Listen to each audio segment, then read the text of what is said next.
Sinasama ni Paul si Iris sa isang date sa Skyview, isang bagong tayo na mataas na restaurant. Kinakabahan si Iris sa taas at napansin niyang may batang nagnanakaw ng sentimo mula sa wishing fountain. Bilang alaala sa okasyon, nagpakuha ng litrato ang magkasintahan. Siksikan sa elevator at halos di na magsara ang pinto. Pinagmasdan ni Iris ang nanginginig na pintuan ng elevator at napalunok sa kaba.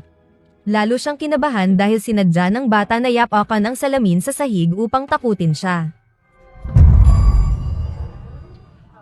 Sa Skyview, abala ang lahat sa pagkamangha sa marangyang pagkain at tanawin sa itaas. Binuksan ng bartender ang isang bote ng alak at tumalsik ang takip nito sa chandelier. Isa sa mga basag na piraso ay bumagsak at nagdulot ng bitak sa pinatibay na salamin sa sahig. Lalong kinabahan si Iris kaya't nagtungo siya sa banyo kung saan siya nagsuka.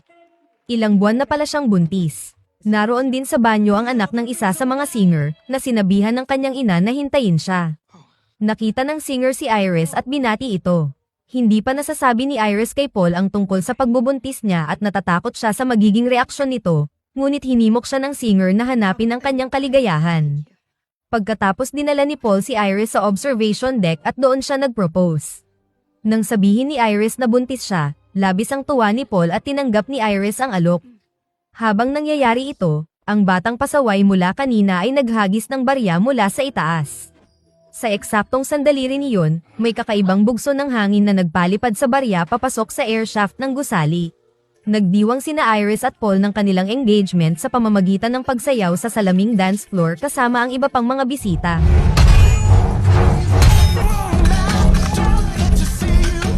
Pagkatapos, bumulusok ang barya na naipit sa vent at tumama sa gas pipe. Dahan-dahang nag-leak ang gas sa bentilasyon. Naramdaman ni Iris ang unti-unting pagkabalisa. Makalipas lang ang ilang sandali, nabiyak ang salamin sa ilalim nila. Bumagsak ang lahat ng nakatayo roon. Nakahawak si Paul sa sirang salamin at nakabitin sa ere. Hinablot siya ni Iris ngunit nabali ang salamin at tuluyang nahulog si Paul. May apoy na sumiklab sa restaurant at nang masindihan ito ng gas, nagkaroon ng pagsabog at maraming bisita ang nasunog. Tumakbo ang natitirang mga survivor patungo sa elevator ngunit hindi kinaya ng elevator ang bigat.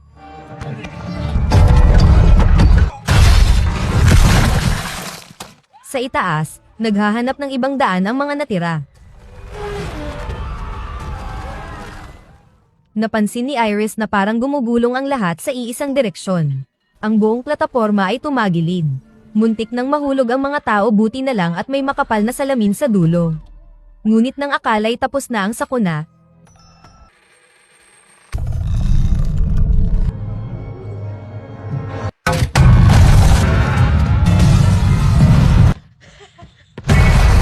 natigilan si Iris, walang kibo sa gitna ng karumal-dumal na trahedya sa loob lang ng 5 minuto. Bigla siyang nakarinig ng mahinang iyak at natuklasan ng isang bata na nakaligtas sa loob ng kabinet. Walang pag-aalinlangang binuhat siya ni Iris. Pero, sa isang himala, nakapitan niya ang gilid ng isang steel beam. Ang nagligtas sa kanila ay hindi lakas kundi isang singsing. Ang singsing na ibinigay sa kanya ni Paul. Ngunit hindi niya ito kayang hawakan ng matagal hanggang sa... Ngunit ang lahat ng ito ay panaginip lang ng isang college student na si Stephanie. Si Iris, ang babaeng nasa trahedya, ay ang kanyang lola. Paulit-ulit nang napanaginipan ni Stephanie ang pangyayaring ito sa Skyview, at bumabagsak na ang kanyang mga grado. Napagtanto niyang si Iris ay ang kanyang lola na matagal nang nawalay sa kanila, at nagpasya siyang mag-leave at umuwi upang magtanong ayon na rin sa payo ng kanyang roommate. Pag-uwi, muling nakasama ni Stephanie ang kanyang ama na si Marty at kapatid na si Charlie. Nang tanungin ni Stephanie si Marty tungkol kay Iris, naging mailap ito. Sinisisi niya si Iris sa pag-alis ng ina ni Stephanie na si Darlene. Ilang ulit ding naging mailap si Charlie sa kanya, dahil hindi man lang daw siya nagparamdam mula nang umalis siya para magkolehiyo. Dinala ni Stephanie si Charlie sa kanilang mga pinsang sina Julia Campbell, Eric Campbell at Bobby Campbell. Maliwanag na mas napalapit na si Charlie sa mga pinsan kaysa kay Stephanie. Sinubukan ni Stephanie na makakuha pa ng impormasyon mula sa kanyang tiyuhin na si Howard at tiyahin na si Brenda. Ipinaliwanag ni Howard na noong lumalaki sila ng ina ni Stephanie na si Darlene, ang takot at trauma na nakuha ni Iris mula sa kanyang karanasan at pagkamatay ni Paul ay naipasa niya sa kanyang mga anak. Tila nawalan ng katinoan si Iris. Kinandado niya silang dalawa ni Darlene sa loob ng bahay at paulit-ulit na nagbibigay ng babala. Kapag lumabas kayo, mamamatay kayo sa aksidente. Lalong lumala ang kanyang kondisyon at sa huli, dinala siya sa isang care facility. Noong ipinanganak na ang mga apo na sila Stephanie at iba pa ay nagpadala si Iris ng mga sulat na may nakakatakot na larawan ng mga napinsalang katawan. Mariing nagbabala si Howard na wag kakausapin ang kanyang lola. Ngunit sa paulit-ulit na pakiusap ni Stephanie kay Brenda, naawa ito at ibinigay ang kahon ng mga sulat ni Iris na nagbababala sa kanilang pamilya tungkol sa kamatayan. Gamit ang mga sulat, natunton ni Stephanie si Iris. Nakakulong na ito sa isang secured compound ng mahigit 20 taon at malubha na ang karamdaman. Pagpasok niya sa loob, may mga matutulis na kahoy na poste na nakapalibot sa bakuran at may barbed wire sa lahat ng dako. Ang mga lumang kaldero at kawali nagsisilbing paunang babala, kumakalansing na parang mga improbisadong alarm. Nagmistulang kuta ang buong lugar na itinayo para sa kaligtasan. Ipinaliwanag ni Stephanie ang dahilan ng kanyang pagpunta. Palagi siyang nananaginip ng isang bangungot, isang malagim na aksidente sa Skyview platform. Kailangan niyang malaman kung ano talaga ang nangyari. Para kay Stephanie, nakakatakot ang panaginip. Ngunit sinabi ni Iris na ang panaginip ni Stephanie ay mga premonition niya sa Skyview pero hindi ito talagang nangyari. Ibinunyag pa niya na may kakayahan siyang makita ang kamatayan. Kaya gumawa siya ng isang notebook na naglalaman ng lahat ng tala niya tungkol sa kamatayan sa loob ng maraming taon. Ibinunyag ni Iris na matapos ang kanyang premonition, nailigtas niya ang lahat sa Skyview. Everyone's going to die. Iris? Give me that. What the hell, lady? The glass is about to break. Everyone needs to get off now. Pero hindi doon natapos ang lahat. Sa loob ng 20 taon, lahat ng nailigtas niya sa Skyview ay isa-isa ring namatay sa mga kakaiba at di inaasahang aksidente. Pati ang asawa niyang si Paul ay hindi rin nakaligtas sa kamatayan. Walang sino man sa kanila ang nakatakas sa tadhana ng kamatayan. Mula noon, nagtago na si Iris sa lugar na ito upang takasan ang kamatayan. Ngunit ngayon, may malubha siyang sakit na terminal cancer. Ang makakita ng kamatayan ay hindi isang regalo. Wika niya kay Stephanie. Ito ay isang sumpa, isang nakakatakot na sumpa. Ang katotohanang paulit-ulit na nananaginip si Stephanie, ibig sabihin, ipinapasa na sa kanya ang sumpa. Sa loob ng 20 taon, pinag-aralan niya ang lahat ng paraan ng pag-atake ni kamatayan. Mga patibong, aksidente, at iba't ibang mga pattern. Iyon lang ang dahilan kung bakit siya nabuhay ng ganito katagal. Ngayon na alam na ni Stephanie ang katotohanan sa likod ng kanyang mga bangungot, balak na niyang bumalik sa paaralan. Pero pinigilan siya ni Iris. Aniya, itinuon na ni kamatayan ang atensyon nito sa kanilang pamilya. Kung totoo ngang may kakayahan si Stephanie na makita ang kamatayan, may responsibilidad siya na protektahan ang kanilang pamilya. Pero hindi kumbinsido si Stephanie sa bagay na ito. Para sa kanya, panaginip lang ang lahat.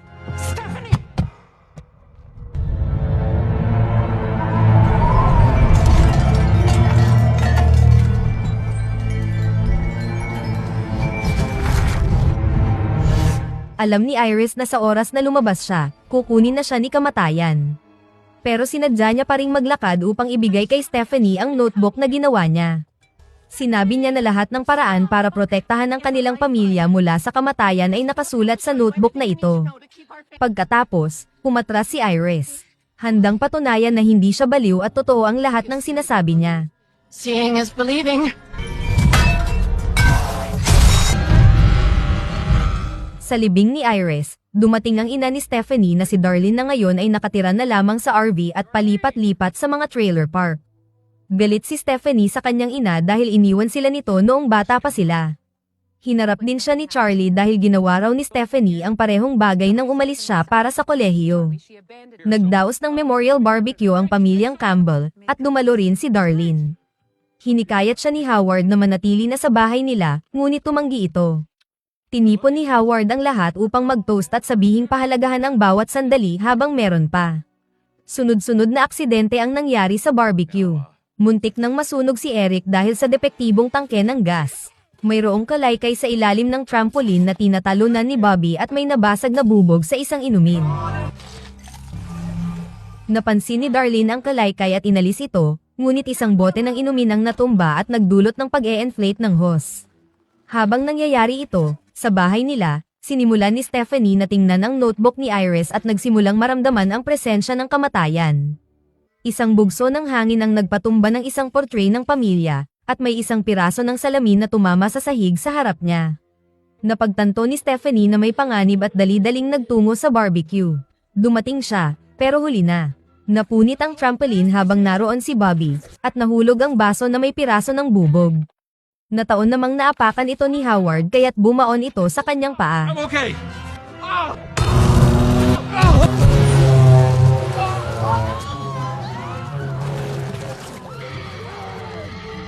Pagkatapos ng libing ni Howard, tinipon ni Stephanie ang pamilya para pag-usapan ang mga tala ni Iris. Sa paglipas ng mga taon, dumarating ang kamatayan sa bawat isa na nakaligtas sa Skyview Premonition na hindi dapat nabuhay. Kinukuha rin ng kamatayan ng pamilya ng mga nakaligtas sa Skyview dahil hindi dapat sila umiral. Dahil kinuha na ng kamatayan si Iris, sunod nitong tinutugis ang mga kamag-anak sa dugo ni Iris na mula sa matandang edad pababa. Ito ang dahilan kaya si Howard ang naunang namatay dahil siya ang panganay na anak ni Iris. Ang susunod ay si Eric na siyang panganay ni Howard, sunod ay si Julia, ang ikalawa, at sunod si Bobby na bunso. Pagkatapos, lilipat naman ang sumpa ng kamatayan kay Darlene, sunod kay Stephanie, at sunod kay Charlie na bunso. Dahil sila ay hindi dapat umiral kaya taglay nila ngayon ang sumpa ng kamatayan. Ngunit hindi kabilang sa sumpa ng kamatayan ng kanyang ama at tiyahin na si Brenda dahil sila'y mga tagalabas. Ngunit may isang paraan. Ayon sa tala ni Iris, may isang taong nagngangalang JB na umano'y nakaligtas sa sumpa ng kamatayan. Kaya kailangan nilang mahanap ang taong ito. Galit na galit ang pamilyang Campbell kay Stephanie sa kanilang narinig at nagsialisan, sinasabing nababaliw na rin siya gaya ng kanilang lola. Isang gabi, natapos na si Eric sa kanyang tattoo shop matapos umalis ang huling customer. Mainit sa loob, kaya binuksan niya ang bentilador, nagpahinga, at tinato niya ang inisyal ng kanyang ama sa braso bilang parangal. Tumutugtog ang malakas na musika sa background. Sa lakas ng bass, nahulog ang isang laruan mula sa mesa at doon nagsimula ang chain reaction. Natamaan ng kanyang upuan ang counter dahilan para matumba ang bote ng disinfectant. The fuck?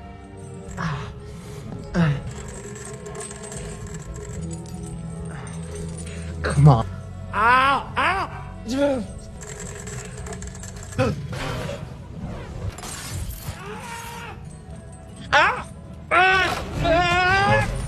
Sumiklab agad ang disinfectant at nagliyab ang sahig. Kinabukasan, alalang-alala si Stephanie kay Eric sa pagkaalam na siya na ang susunod sa listahan ng kamatayan. Agad silang kumilos ni Charlie para hanapin si Eric. Ngunit laking gulat nila nang madatnan si Eric na buhay na buhay. Iniligtas siya ng suot niyang leather jacket mula sa apoy at may kaunting paso lang sa braso. Kung totoo ang sumpa, paano siya nakaligtas? Dapat ay patay na siya.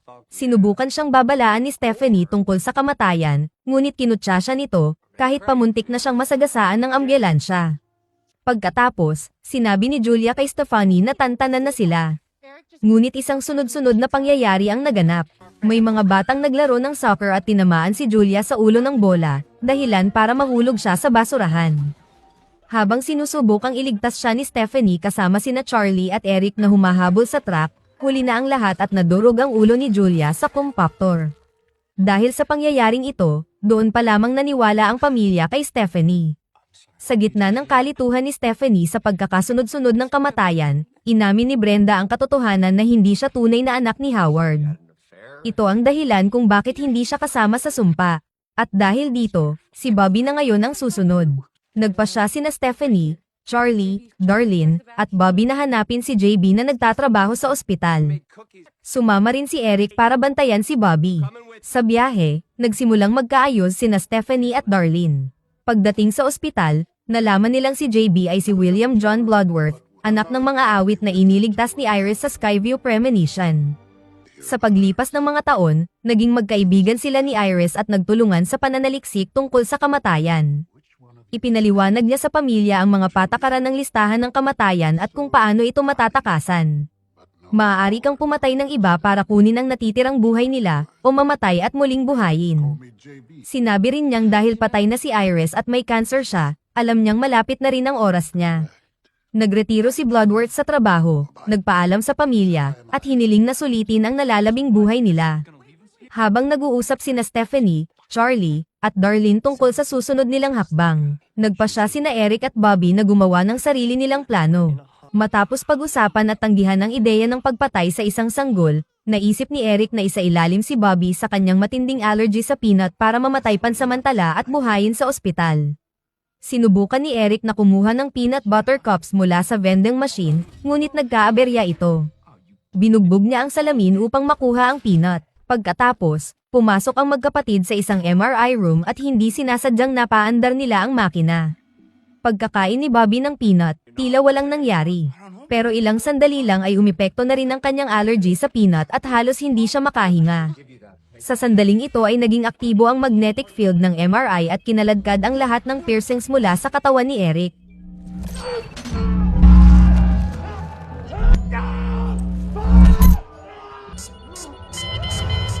Isang wheelchair ang tumulak sa kanya papasok sa makina at pinisa siya. Gumapang si Bobby papunta sa katawan ni Eric para kunin ang kanyang EpiPen at tinurak ito sa sarili. Ngunit pagbukas ng pinto ng nurse, lumipad ang spiral coil ng vending machine at tumama sa bungo niya. Dumating sina Stephanie, Charlie, at Darlene pero huli na dahil patay na si Bobby at susunod na si Darlene. Labis na ang pag-aalala ng tatlo sa pagkabatid na sila na ang susunod sa sumpa ng kamatayan. Ngunit biglang naalala ni Stephanie ang sinabi sa kanya ni Iris. The outside world is too dangerous. In here, we can be safe. Naisip ni Stephanie na kung mananatili sila sa loob ng cabin ni Iris, ligtas sila sa sumpa ng kamatayan. Hindi na sila nagpatumpik-tumpik pa at agad nagpa siya magtungo roon. Habang paalis sila, hindi sinasadyang nailaglag ni Stephanie ang barya sa notebook ni Iris. Ang parehong sentimo na siyang muntik nang naging sanhi ng sakuna sa Skyview at napulot ito ng isang matandang babae. Pagdating ng tatlo sa cabin ni Iris, kusang bumukas ang mga ilaw sa beranda. Naroon na ang kamatayan. May masamang hangin na dumaan sa bakuran. Dahil sa takot, pinaharurot ni Stephanie ang sasakyan, binangga ang gate at huminto sa harap ng bahay. Sa biglang paghinto, tumilapon ang kanyang bag at tumama sa seatbelt buckle niya. I can help. No. Don't wait for me. Just get inside. May umalab na apoy sa bubong mula sa gumagapang na spark ng isang nasirang linya ng kuryente at tumama ito sa tuyong dahon sa alulod.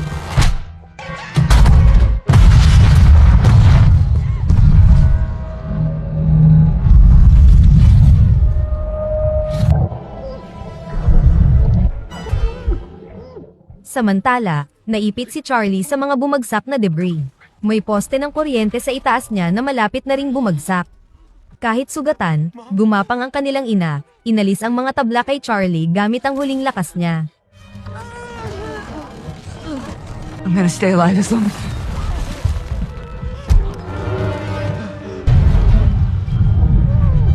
Sumisid si Charlie sa kotse. Kinuha niya ang kutsilyo para maputol ang seatbelt ni Stephanie. Pero dahil sa pag-aalboroto nito, nahulog ang kutsilyo sa tubig. Tumigil sa paggalaw si Stephanie at nawalan siya ng malay. Hindi nagatubili si Charlie. Sinubukan niyang buhayin ito at sa tamang oras ay bumalik ang kanyang kapatid.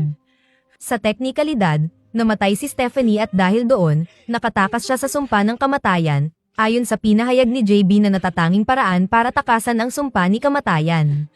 Pagkatapos noon, tila tahimik na ang lahat. Dumating ang araw ng kasal ni Charlie. Habang inaayos ni Stephanie ang boutonniere ng kanyang kapatid, natusok niya ang sarili. May kakaibang kaba siyang naramdaman. Samantala, sa kabilang bahagi ng bayan, ang matandang babae na nakapulot ng malas na barya ay bumili ng cookies. Balik sa kasal, nagbigay ng taus-pusong toast ang ama ng bride. Pinuri niya si Charlie bilang bayani. Kung hindi dahil sa kanya, nalunod na sana si Stephanie noon. Pero sinabi ng ama ng bride na isa palang doktor, hindi talaga namatay si Stephanie sa pagkalunod. Nawalan lang siya ng malay, pero hindi tumigil ang pagtibok ng puso niya. Kung ganoon, ibig sabihin, hindi pa talaga sila nakatakas sa sumpa ni kamatayan. Sa mismong sandaling iyon, isang tren na may kargang troso ang nadirail at lumihis sa riles, at dumiretso sa magkapatid. Tumakbo sila ng mabilis, at sa pagbagsak ni Stephanie sa lupa, biglang huminto ang tren. Pero hindi pa dito nagtatapos.